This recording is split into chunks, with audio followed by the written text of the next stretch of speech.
Welcome everyone to the Wellbeing of Women virtual event marking Menopause Awareness Month 2024. We are here to raise awareness of the challenges facing small and medium enterprises, supporting staff going through perimenopause and menopause.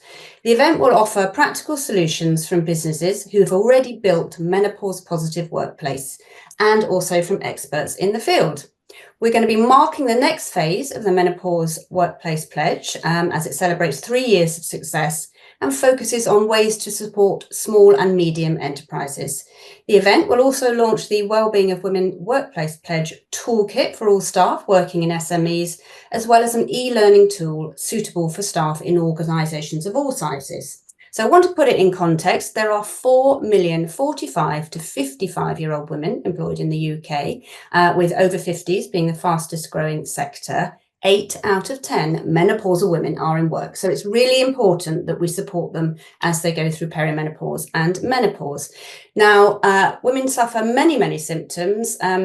Most medics will say over 40, although the NHS says there's only around 13, which is a highlight of why there's a lot more information needed around women going through this. They may suffer debilitating mental health symptoms from anxiety, depression, and things as serious as psychosis. And there'll be physical symptoms, not just hot flushes, which we always hear about. There'll be anxiety, exhaustion, palpitations, there's memory loss, and there's a lot of other symptoms. But from the experience of working with women in this field, insomnia is a massive problem for menopausal women, which has a ripple effect across everything they do. And just for the context, for anyone listening who doesn't know this, the perimenopause can start around the age of 40, and that's when all the hormones are fluctuating, and that's when the majority of the more debilitating symptoms occur. And the menopause is 1 year after a woman's last period. That's the clinical, the only retrospective diagnosis in medicine. So it's important that we know that. So first of all, I'm Lorraine Candy. I'm 56, so I'm a menopausal woman. I'm an author, an editor, and a podcast, and I co-host Postcards From Midlife, where we only talk to women over 40. And I've written a book called What's Wrong With Me? From Unraveling to Midlife's Reinvention. So I thought we would kick off by asking Helen Tomlinson a question. Now, Helen is the head of talent, UK and Ireland, for the Adecco Group and England's first ever menopause workplace champion. So Helen, welcome. As the first ever workplace champion for menopause, what changes have you seen in the way smaller, medium enterprises support staff going through menopause, and what role can the government play in supporting them? I think and thank you very much for that introduction. I think providing that support is really key, and the work that Wellbeing of Women have done with their toolkit is a really big part of that, because what I've learned over the last 2 years in that role is that it's often that it's not talked about because there isn't access to resource, or they don't know where to start looking at resource. I saw something yesterday that said that by 2030, the menopause industry will be worth £24.4 billion globally. So it's not that there isn't resource out there, and that's a phenomenal amount, but it's what's the best, what's accessible, what works for them, etc. So some guidance around where to go and packaging that up in a way that will work for smaller organisations is really important, because actually if there's too much and you don't know where to start, often as a small to medium enterprise, you just don't start because you've got so many other things going on in the business. So making it easy, making it straightforward, and making it fit for purpose for them is really impactful. And that's what I saw the government strategy was during that period of time, to get larger employers to help smaller employers to access information that work for them. Right, yes, and it's a more standardised way of helping women, I guess. Yeah. There's 14 million working days a year lost, apparently, from menopausal women with menopausal symptoms. So it's a really serious thing that we need to help women with, isn't it? Now, we all know that there's been a lot of press in the last sort of 4 or 5 years. We started the podcast 5 years ago because no one was talking about menopause and perimenopause. The media has become very involved, and lots of famous people have become involved and told their personal stories. Now, we have Jessica Callan here, who is the editor of Hello magazine. And actually, Hello's been doing quite an amazing thing. You've actually put menopausal women on the cover of the magazine, haven't you? And you are working with Wellbeing of Women on the Workplace Pledge. Why is it important that a media voice with a huge reach is involved here? Thanks, Lorraine. Well, it's hugely important to us. Most of us who work at the company actually are over the age of 40. We are perimenopausal as well as having been through the menopause. Our readership are of a similar age as well. It's all about smashing taboos and removing the stigma.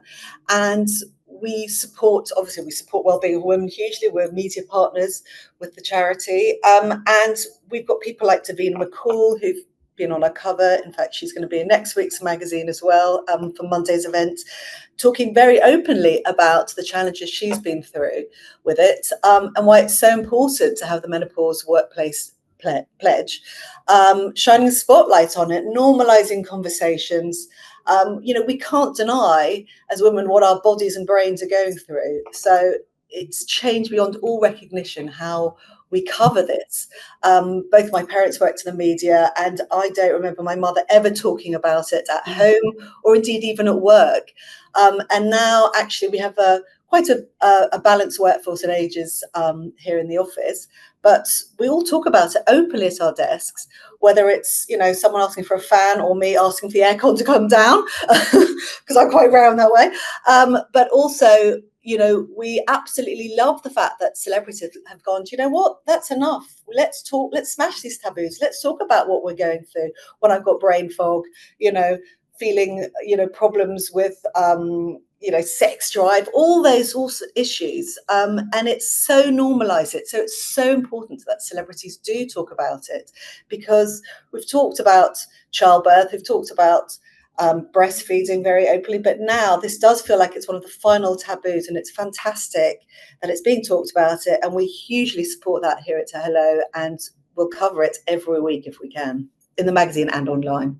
Yeah, I do think it's kind of still remarkable that 5 years ago, I was working at the Sunday Times at that point, no one had ever heard the word perimenopause, and I mentioned it in a news conference, and we had to go away and look up what it meant. I mean, it is quite extraordinary where we've come since then in the media. Absolutely. And like you say, in such a short period of time, because it does feel certainly within the last 5 years, it's exploded to the extent that, there's accusations of menopause washing and brands jumping on the bandwagon. But I feel at the moment it's still being talked about on a weekly basis, and that is so important, whether it's making sure that women can go to their GPs and want to say, you know what, I've seen Davina McCall talking about this openly, and actually I'm not going to take no for an answer. I would like some help with this, what I'm going through, and we really want to support that through the media as well. Yes, and it's getting science-based factual information out there and the right language out to as many people as possible. Now, we'll come to Jane Packer, who is Head of Standards at the British Standards Institute. Why is supporting women going through menopause in any small or medium-sized business interest? Why would you do it? What would you get back from that as a small or medium business? Yeah, thanks, Lorraine. I mean, I could say a lot on this, obviously, but I'll just make a few key points. I think the first one is increased productivity. So majority of working women experiencing menopause say it has a negative impact on them at work. So providing supportive work environments can lead to some higher focus and output, which is a critical thing for success in all businesses of all sizes. And then there's things like talent attraction and retention. Menopause supportive workplaces see the benefit of increased employee loyalty, reduced staff turnover rates, and then there's all those associated costs with recruiting and training new staff. And then there's the indirect costs when an employee leaves the workplace due to the loss of talent, knowledge, experience. So those organisations known for inclusive and supportive practices can attract a more diverse pool of candidates and kind of position themselves as an employer of choice in such a competitive job market. BSI did some research in 2023, and it basically said that 20% of women felt that menopause was a barrier to continuing work. More than half believed it would be difficult to raise it with an employer, and 74% in the UK said they believe employers have a role in offering women support around such issues. So, I mean, the third one is employee wellbeing, really, and menopause-supportive workplaces demonstrate a commitment to employee health and wellbeing, which fosters a more supportive work culture. And as retention of talent and productivity is incredibly important for a smaller business, isn't it? Yeah, I mean, and I think one of the things that sometimes we forget is women are still struggling to get support around menopause because of the poor education around symptoms. Employers are left feeling very worried and confused about their symptoms. It can be difficult to get a diagnosis. So any organisation that can train its managers and support managers and employees to understand symptoms and allow flexibility is of massive benefit to the employee. I mean, that's why we created the BSI free standard on menopause menstruation in the workplace. And it's a powerful toolkit, much like what we've been talking about earlier in this webinar, really, just to assist employees to educate, change culture and introduce menopause supportive practices. Yeah, the toolkit is really important, isn't it? Now, I'm going to come to Trudy Mackey here. You're a senior people business partner at TACT Fostering. Now, you work with people who are not office-based. So what are the challenges you're facing with that, and how are you supporting older menopausal women who are not in the office, who are working from home within your organisation? So we really miss out on those kind of opportunities to support as a staff group in the office. We don't have those water cooler moments. We're not raising awareness through posters and that kind of physical stuff. So our challenge has been really to change the culture around wellbeing, which a couple of previous speakers have touched on. So what we've done is we've used the menopause to create safe spaces for staff to discuss those things, and it has led to a change in wellbeing overall. But one of the key things is just around that flexibility. Still the same if you're at home, you still need maybe to start the day later or finish earlier and work around your symptoms. And a lot of what we've done is work with our employee assistance scheme, making sure that we're getting really good value for money from that quite costly benefit as a small organisation. And what we've done is they will assess those individuals' needs in the way that you would do with any other physical condition or mental health condition, and then we can adapt the work pattern or days of the week that you work. We can adjust the need to drive and do face-to-face visits so that you're geographically more contained, or spread things over time, really down to that individual, and a tailor-made kind of package of needs. If anxiety is something, then there's this counselling and CBT. If it's a more physical need, then we'll adjust according to that. So as a charity, we really value that partnership and making sure that we're using that facility and getting that getting value for money, to be honest.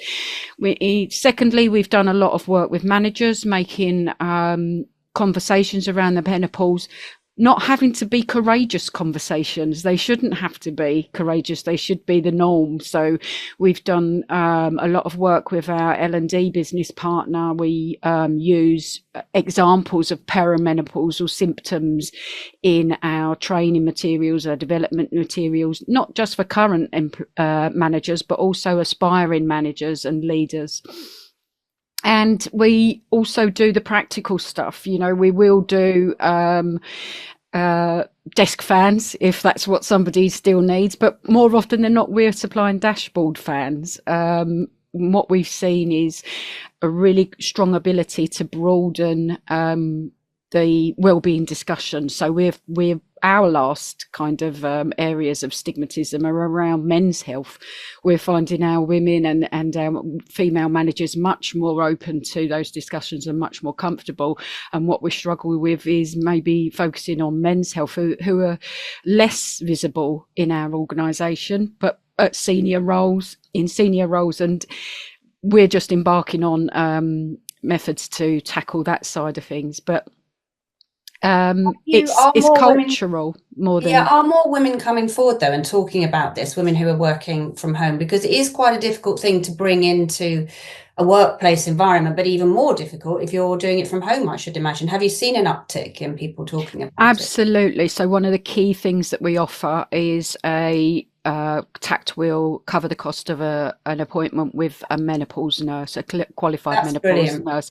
So we cover the cost of that, and and people can access that anonymously, directly, or they can come through their manager or the HR team and ask for that service. And what that means is they're coming with a level of confidence to the next discussion. So that appointment will give them a letter to give to their GP, or a letter or an outline of a discussion that they need to have with their manager, and we welcome that. And that's where we move forward into standardising that referral to an EAP service. So it's just part of our everyday routine, in the same way as if someone expresses stress at work, you would do a health risk, a stress risk assessment. It's just accepted. And there is, in our industry, our workers are at the risk of secondary trauma and high stress levels because of the nature of what we do. So having that anxiety around well-being symptoms, they're not necessarily going to identify it as menopause, but it might come out in the journey that we offer and the pathway. I do think, that's really revolutionary, having a menopause nurse, because that brings me to Madhu, actually. So Madhu Kapoor, who is founder of M for Menopause, your story, I think, is pretty, I wish I could say it was unusual, but, we've got 13,000 women on a private Facebook group for our podcast, and they are nearly all telling this story. You left your job in 2016, your perimenopause symptoms, which you didn't even know were perimenopause symptoms, sound really off. You couldn't remember things. You had anxiety. You didn't want to go to work. You say, a sort of angry, shouting wife at home. Every area of your life was affected. Your GP didn't believe you. We hear this story again and again and again in various forms. What is the one thing, do you think, that would have changed for the better in your workplace? Because, as you say, you talked to one of your female work colleagues and you weren't believed, basically. So what is the one thing, do you think, that would have changed for you that other small businesses could learn from? I think it's already been covered, but basically a difference in the workplace culture would have made a major difference for me, where everyone, including managers, employees, had increased awareness about menopause, the symptoms, and the impact it can have, and actually how to support, because that would have actually made it easier for me to be able to have a comfortable conversation. It was a female manager, similar age to me, who I actually reached out to, but it took me a lot of courage to actually do that. And I think it was just like not being heard, wasn't listened to, or anything like that. And that put me back into my hole, which took me a lot of courage to seek help. But it just put me back into a hole where I didn't actually speak to anyone at work, because there was nothing then, because it was 2015 in that year where there was nothing in the department. Nothing, and it's obviously changed a lot, but it's actually normalizing the conversation. And it's not that management have to be medical professionals, it's just putting something in place that is going to be able to be tailored to the organization, to their employees. So actually they're not losing staff, they're retaining knowledgeable, skilled employees. I worked there for 23 years, but I literally left because I wasn't coping with my health. I lost opportunities in improving my career. Even I remember I was actually doing a training course, and I rang up the trainer and said, I just can't do it. I can't cope. But no one, I think it's if employers if organizations have awareness about menopause, they can actually see if an employee's actually changed in some way, in what changed with that individual, in sort of just reaching out to them to actually have a conversation. I think that would have made a lot of difference for me. But I'm in a positive way now, where I'm doing what I'm doing. So yeah. I mean, I thought I forgot which side of the road to drive on and thought I had a brain tumour. I thought there was something seriously wrong with me. I had no one to talk to about this, and then offered antidepressants, which we know 2/3 of women are mistakenly offered by a GP. Brings me to Janet Lindsay, who is Chief Executive of Wellbeing of Women. And I think this question is very pertinent. There's been a piece in one of the papers this week saying, why are women talking about menopause at work? It makes them look weak. It makes them look incompetent. It makes them, and this was in one of the national papers, we shouldn't be mentioning. It's a very privileged opinion to have, I think, but tell us why we should be talking about it, and also how we can talk about it as women, particularly in smaller businesses, which are run probably predominantly by men in many cases. How do we bring that forward without saying, I'm not very good at my job? Because it's a huge fear for women. Hi, thanks, Lorraine. Hello to everybody. And also, before I start, just thank you to all the panelists for giving up their time today and giving us their experience and expertise. So, interesting question.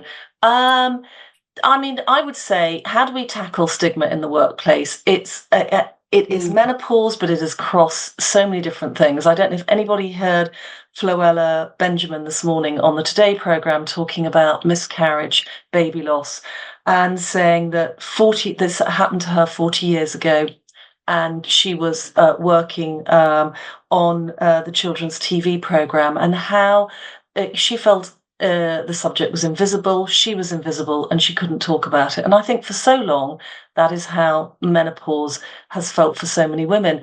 And despite progress, Kirsty Walk, Mariella, Davina, Helen Tomlinson, you, of course, as well, Lorraine, and all of us here.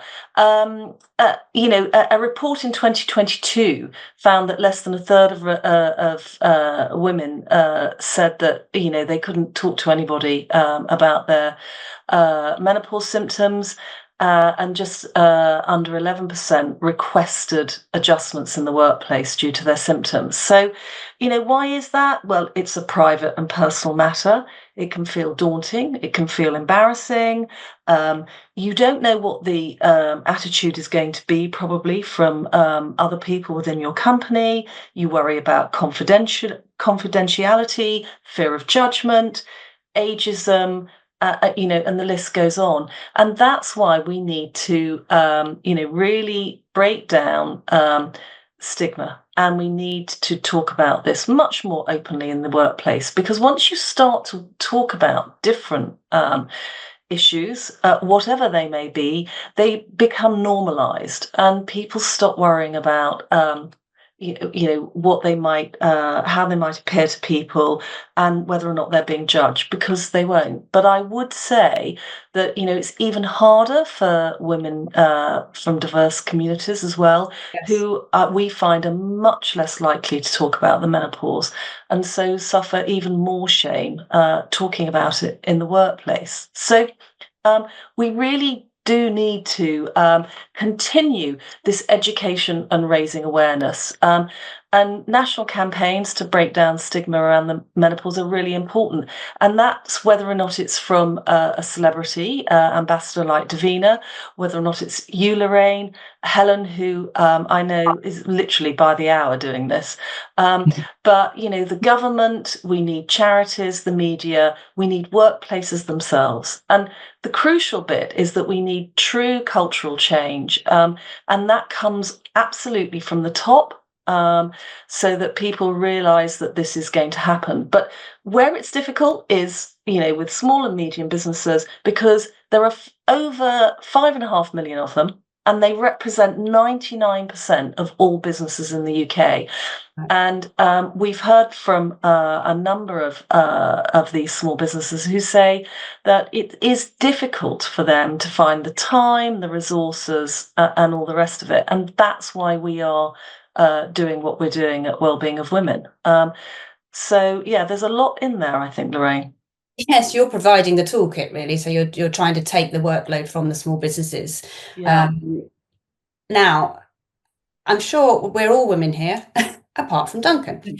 So, and I often find myself in this bubble, whether we're on social media or whether we're talking to the women on the podcast. we're just talking within ourselves saying, God, this is difficult, this is hard, we're all going through this. But we don't often include men in the conversation. And I mean men as managers, because we know, obviously there are more male CEOs, many more male CEOs than there are female CEOs of small or bigger businesses, or men as partners, which I think is a really important part of the support network here. So I'm going to talk to Duncan Jones. Now, you're head of strategic relations at the Bupa Clinics. And I'm just saying, as a male manager of a larger business that does support menopause-friendly policies, how can men step up, be involved in the conversation, and listen to what's happening around them, and encourage women within the business to talk to them about their problems? It's a difficult thing, isn't it? It is. Lorraine, thanks for the opportunity, and thanks for a great panel as well, I think, and congratulations, Janet, for your 60 years as well. Fantastic work, Wellbeing of Women. And I'm actually I'd like to say it's never too early and never too late to get involved and be an ambassador for women's health, because I've come quite late to the party, actually. Only since I've joined Bupa sort of 3 years ago, diversity inclusion is so important to our culture, and obviously having that open culture was mentioned earlier. And when I say never too early, I think there's a challenge when it comes to, say, the younger leaders in our organisation, to make sure they embrace and understand this, and actually think that actually they've had women in their lives, they've had grandmothers, mothers, some have wives, daughters, friends, colleagues. It's cutting across so many people. Everyone's affected by this in some fashion. And then I actually remember going to a talk about 18 months ago, and I actually supported a fireside chat with one of our doctors on endometriosis. And I was paranoid about saying the word wrong, and I was very nervous about it. But when I got over that, the satisfaction I got from being involved with that was really, really important. So I think, to answer your question, Lorraine, it's about what's been said earlier, normalising this, making sure it's part of the open culture, part of the leadership agenda. And I think this can apply for both large companies and small, because when you're in a big company, you have your departments, you have your team meetings, and you could sort of say a team meeting or a department could be an SME. So it's trying to take that sort of approach across the organisation, making sure the leaders are embracing this and making it happen, and making it sort of something that's really important. Giving that opportunity for women to speak up and be comfortable about it. It affects people in different ways, and we need to acknowledge that. Don't put a badge on it, just actually understand it. And be curious, be actually interested in this, because it helps you as a person. It's helped me in my career. I've been involved with lots of great women, in work, and ultimately that allows me to be successful. So I would say get involved, normalise it, embrace it, no matter what size business you've got. The second point I'd say is around about training, development, learning. It's an opportunity, and don't just do it once.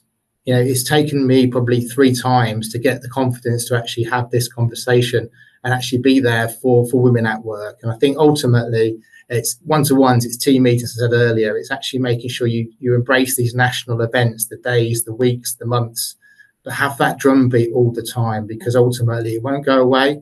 And we need to keep women at work, because it helps me individually, but also helps our businesses succeed, no matter if it's big or small.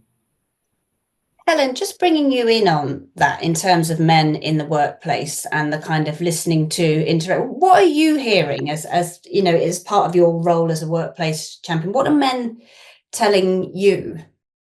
I'm hearing a lot of conversation around the fact that they want to be involved in the conversation, but they want a safe space to ask the questions and gain the knowledge that will help them to be a better leader, colleague, ally.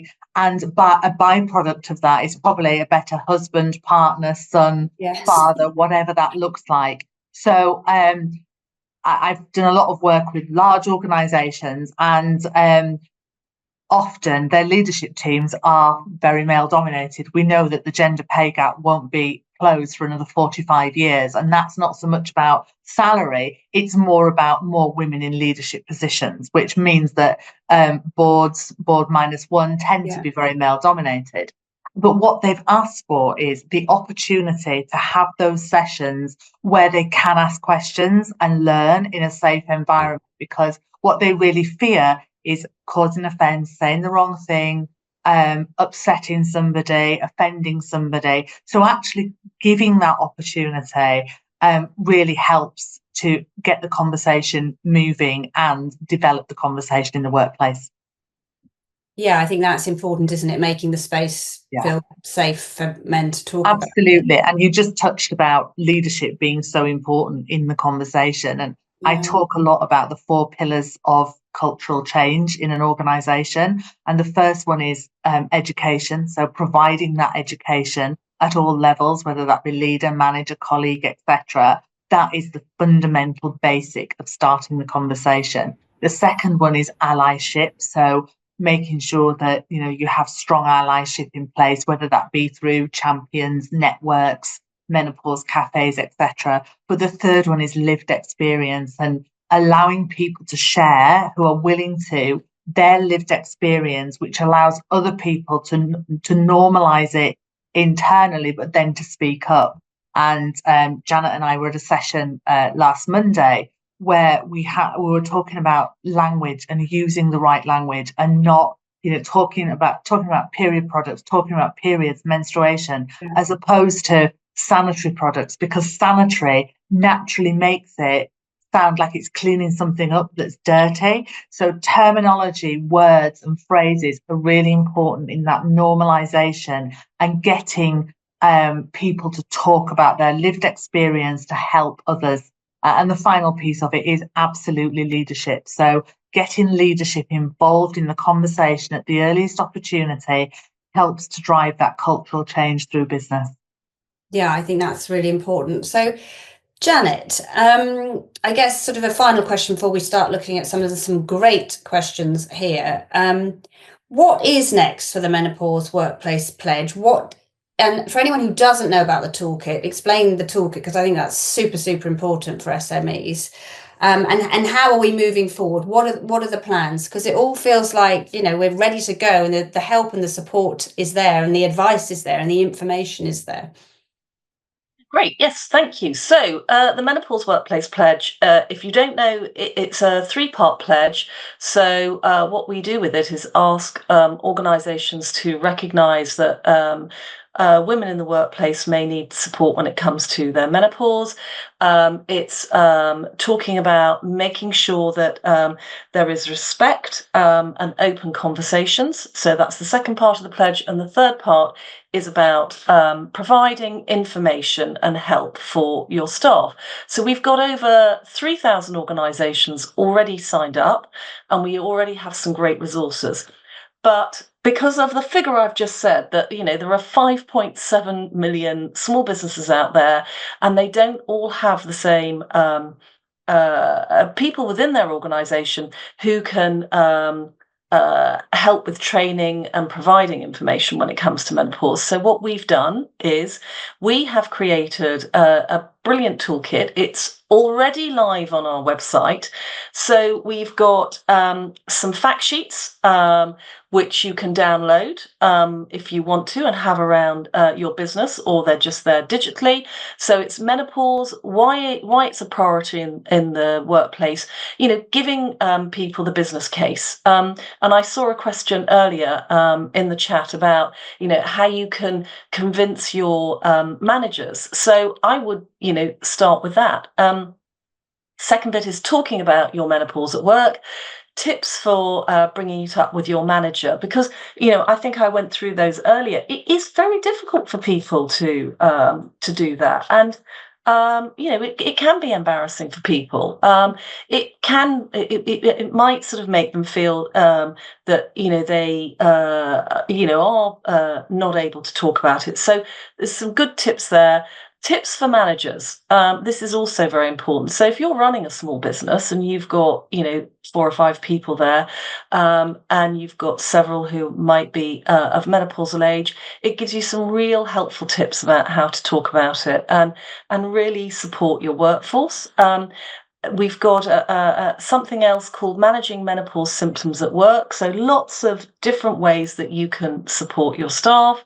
And then finally, and this was really created because so many of the small businesses that we talk to in our focus groups said that they still wanted to have the menopause symptoms explained and at a glance. So that's the toolkit. We've also have a video case study of best practice. So it talks about symptoms and what the business did to help them. Next week, I am so excited. We are launching our e-learning toolkit, which we've done in conjunction with the NHS, and it will be launched on World Menopause Day. So go to our website on that day, and I am currently on it as we speak, or I like to be, but it keeps logging me out.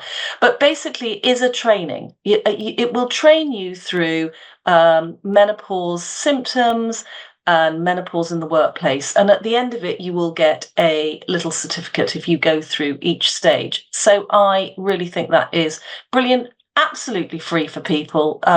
So, it gets you on the sort of menopause journey. And then finally, we have a series of 5 webinars in November, which will be available again to anybody. And we decided to wait until November because there is so much going on out there in October. But they will cover things like menopause in the workplace, an introduction, how you can become a menopause-positive workplace, menopause and employment law, improving workplace culture around menopause. And the 5th one, we're actually leaving open, Lorraine. And what we're going to try and do is, gather all those questions. And it might even be as simple as a Q&A, or it might be that people who've come along say, actually, could you cover this particular topic? So, I really hope that for those businesses who, are really tight on time, because that's what we hear all the time, make things bite-sized, make them easy for us to, to follow or whatever. So we're trying now to make all our films, all our videos, webinars as bite-sized as we possibly can and available free of charge, either via our website or on YouTube. So there we have it. That is a lot. That's all the resources. One of the things that I wanted to pick up that's come up in the questions, which I think is a general kind of theme, is this idea of box ticking, which I don't know whether, Jane, you can speak to this as an employer. The sense that, and it's come up as a couple of questions, my employer says that they have a menopause policy, but really it's just box ticking. They've just got a thing on the website saying here's the resources. How do we, if we're in a smaller business, go say, actually, this is not helpful to me. What you're doing is box ticking. It's not physically, practically helping me. What's the language we use to make sure that box ticking stops happening? Well, I think as with many things relating to employee well-being, you have to involve the employee in those conversations. And we all know with menopause, everybody has a different experience. Yes. Not everybody has the same experience. Not everybody needs the same alterations in their workplace or their flexibility. So I think it's about the workplace having that, involving the employee in the discussions. It's not just about box ticking for me. I mean, it's silly, isn't it? Because you can tick the boxes and say that you do all these things, but for me, it's all just about being a nice human being and caring about the people that you work with, and that I think kind of transforms what you're doing when you just think of it as on a human level. It's about making sure that everybody that you work with has a nice experience at work. So I think the element of just involving the employee in the changes that you want to make, asking what they want, asking what they need, making sure that you don't just make a decision that might only impact one person. Obviously, it's very difficult as an employee to go to the employer and demand that you want changes. But I think you can look around and find help on the internet from various other groups. Helen Tomlinson has been working with the government, as we know, and they have a Help to Grow website. I think it's still live. Is it, Helen? There's lots of good resources that you can access as well, which basically is supportive for SMEs and larger organisations on how to be more supportive around menopause. It's tricky, isn't it?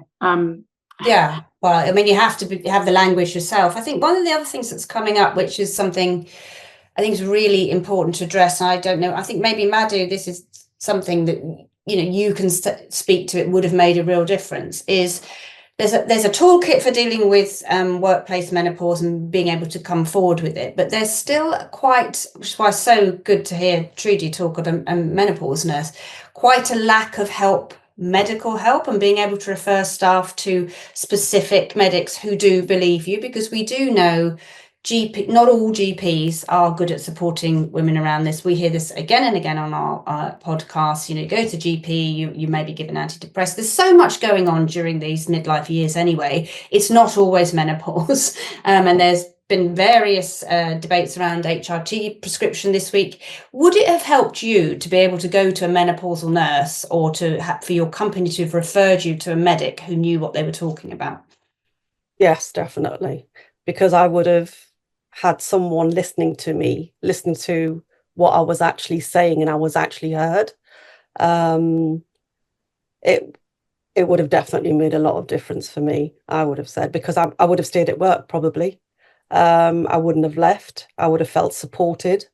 I would have trusted my employer, the fact that they are investing in their employees, rather than I just felt that I was just a number in the department, and all my loyalty that I gave my employer, I never got back.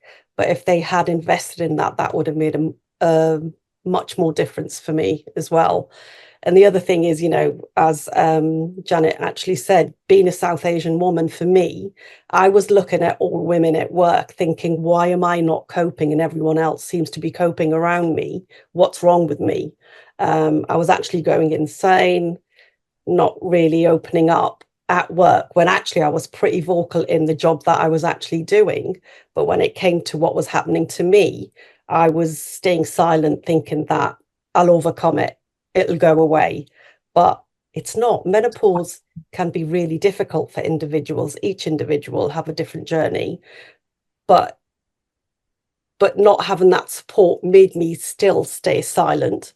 And as you said, when you did an introduction before, the fact that I thought that I would have been weak if I had actually spoken up. I saw that as a weakness. I didn't see it as an actual strength. It's an actual strength when you actually open up to your employer and actually start talking about women's health. If you've got an appointment to go to, tell your manager that you've got an appointment because of your periods or because of menopause. If you're off sick, don't hide the reason why you're off sick. Say it's because of what you're going through, because that will actually open up those conversations and start normalizing it. But no, definitely, if I had medical support that would have helped me with what I was actually going through, it wouldn't have impacted the whole of my life, I would have said, in the sense of what was happening at home. It's understanding that a lot of people that work, they're there for about 8 hours of their day, which is most of their time in their life from when they're actually at home. And actually, if you've got the trust with your employer, with them supporting their employees and investing in them, that would make a major difference for a lot of women out there. And Janet, there's been a couple of questions. So we are talking about menopause generally for women over 40 in perimenopause, and women over 50. I think it's 51, the average age of menopause in this country. But there are other circumstances when menopause is a part of treatment for cancer. People are put into early menopause. That's particularly difficult. So what within the toolkit can help women who are going through that situation at work? Because, women have hysterectomies early, all that kind of, when we've talked to them on the podcast, they are often plunged into menopause without any support or any backup or any medical help or knowing how to talk to their employer about these symptoms, which really do affect how they work. I mean, everything here will be relevant. I would say when it comes to menopause symptoms, we haven't done anything specific about a surgical menopause, but again, a lot of the symptoms will be the same. But I think it is about it's about breaking down the taboo and the stigma. And we have made good progress, but we haven't made enough progress. And I think Madhu has just said that she was well capable of speaking up about her job, but when it came to speaking up about her health, she wasn't able to do that.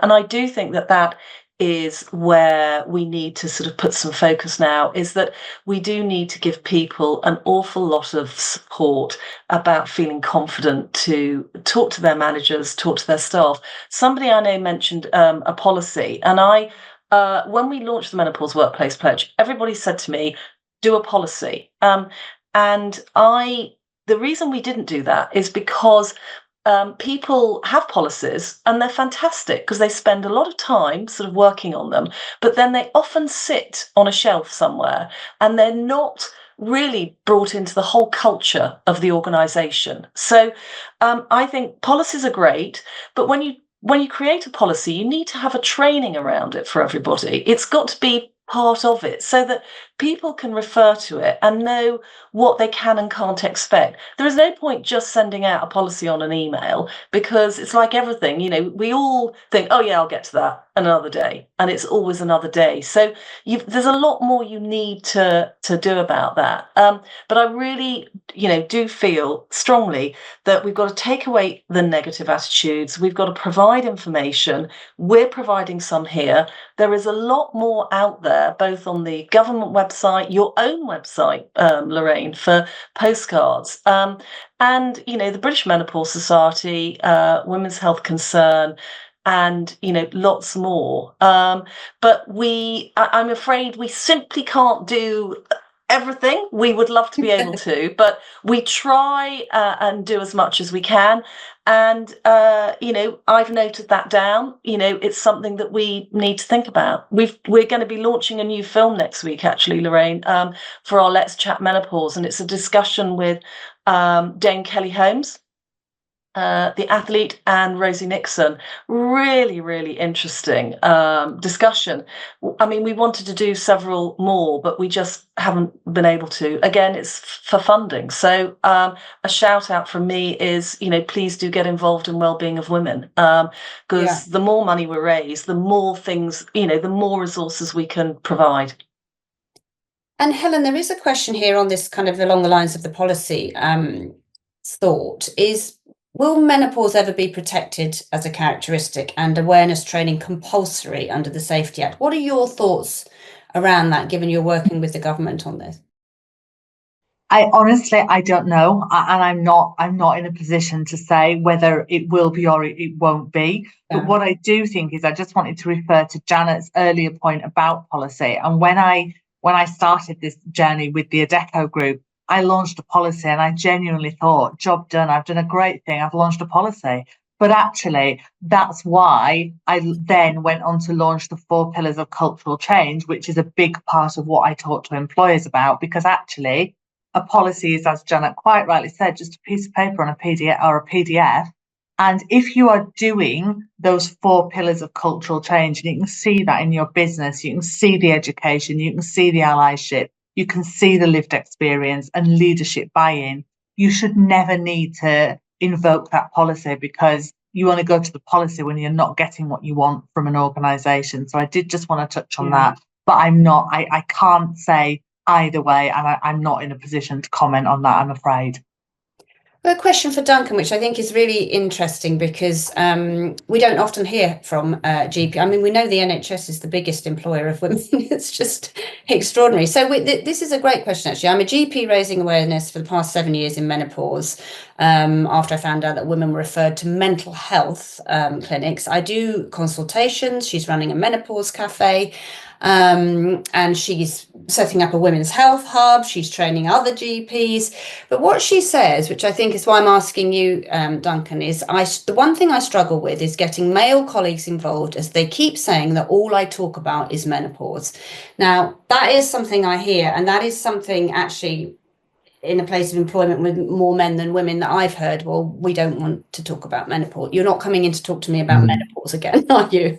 So how, I mean, it's just, I'm asking you as a man who's been around women who, who might find this a bit of a struggle. Yeah, congratulations to the person that made the note about all the things they've tried. I think it's the keep trying is really important, because there is a moment where it will click. And from my opinion, it's actually never give up, but also try and take the slant in a different way. You pivot to a position where you could say, if you don't do this, the impact is this, and try and say that the impact on the business, the impact on the individual, the people around them, and the replacement of talent, all those kind of challenges that you have.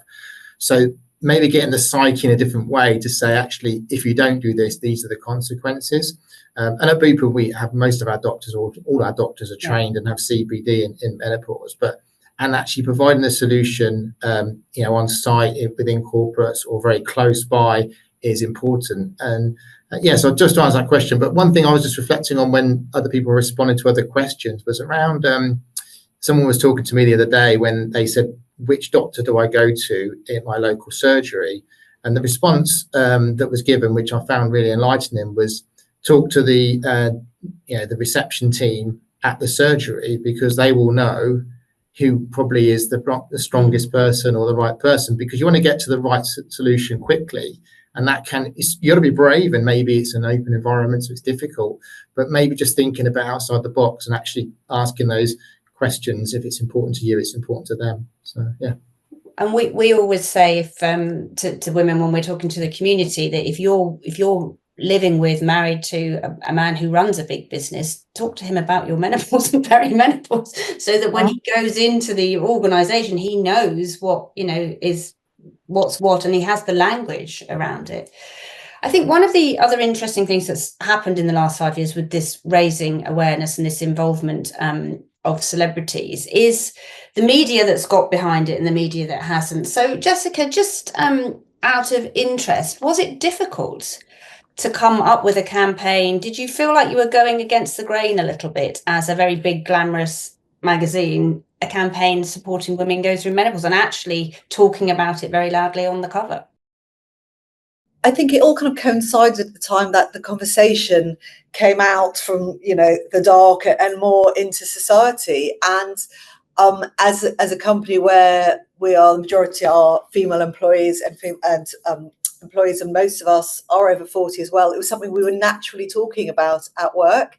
So, the challenges were, I think, as making it relevant for people. But the minute you could see people were so engaged with this, our website users are a slightly broader age group as well than the magazine.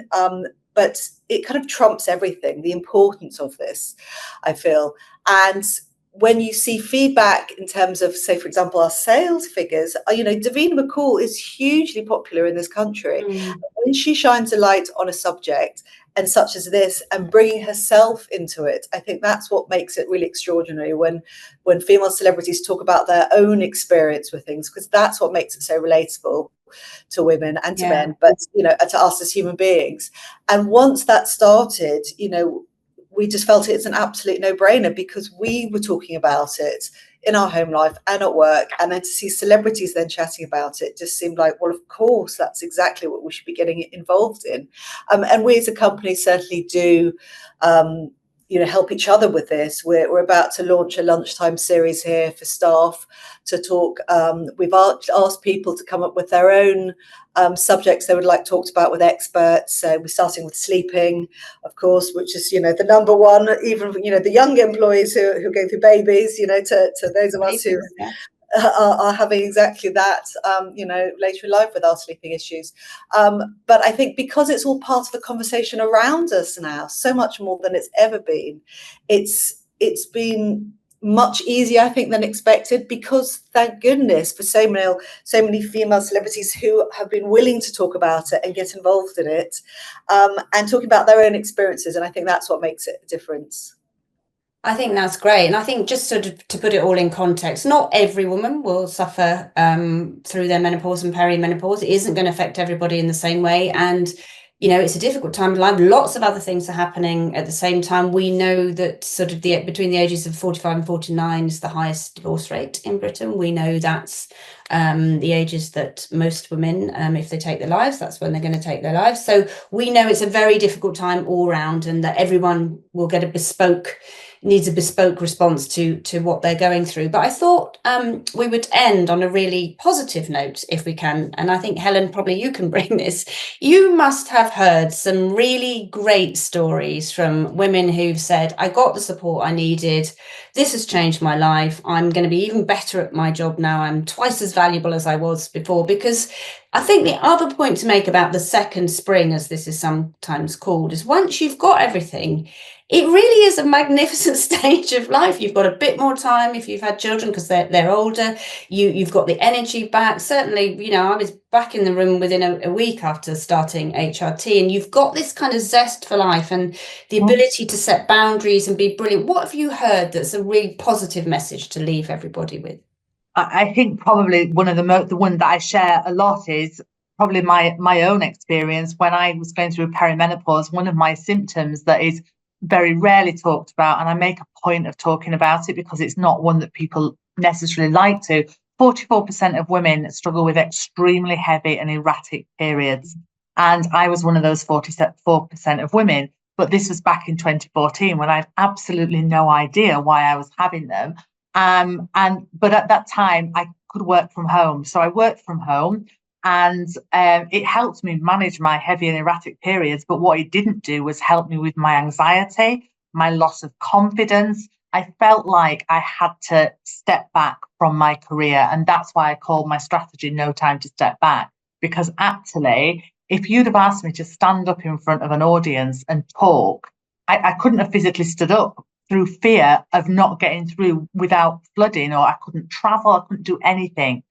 So I look back on that time now and think, thank God I didn't step back or step out of my career, because now I wouldn't be having the opportunity to advocate for women and to create a better experience for other women. So I think I'm probably quite a good role model for seeking out that support. I mean, I did have a hysterectomy and went into forced menopause, which was obviously quite difficult because I was just reflecting then. Nobody talked about it then. The surgeon just said, you might go into menopause. And I said, oh, how will I know? He said, oh, you'll know. And that was it.